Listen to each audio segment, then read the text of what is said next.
کہ متیمم امام ہو یا بیٹھ کے پڑھنے والا ہو، اس کے پیچھے جو وضو کرنے والے ہیں متیمم کے پیچھے، وہ اس کے پیچھے نماز پڑھ سکتے ہیں، یا جو بیٹھنے والا ہے اس کے پیچھے کھڑے ہونے والے جو ہے نماز پڑھ سکتے ہیں کہ نہیں پڑھ سکتے؟ یعنی اگر امام نے تیمم کیا ہوا ہے جی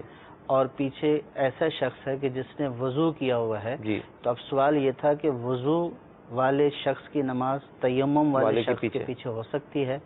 تو وضو والے شخص کی نماز تیمم والے شخص کے پیچھے ہو سکتی ہے، یعنی جس نے تیمم کیا ہوا ہے اس کو امام بنایا جا سکتا ہے، اس کے پیچھے وضو والے نماز ادا کر سکتے ہیں۔ اسی طرح جس نے موضوع پر مسح کیا ہوا ہے وہ امام بن سکتا ہے ان کا کہ جنہوں نے موضوع پر مسح نہیں کیا ہوا،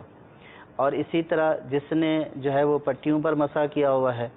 وہ بھی امام بن سکتا ہے ان کا کہ جو صحیح سالم ہیں۔ تو جو ہے وضو والا مقتدی بن سکتا ہے، متیمم جو تیمم کرنے والا امام ہے اس کی اقتداء اس کے لیے جائز ہے۔ اسی طرح دوسرا سوال انہوں نے یہ کیا تھا کہ جو کھڑا ہو کر نماز ادا کرنے والا ہے وہ بیٹھ کر نماز ادا کرنے والے کی اقتداء کر سکتا ہے، تو کھڑا ہونے والا بیٹھ کر نماز پڑھنے والے کی اقتداء کر سکتا ہے، جائز ہے۔ ہاں، کھڑا ہونے والا اشارے سے جو آگے بیٹھ کر نماز پڑھ رہا ہے اس کی اقتداء نہیں۔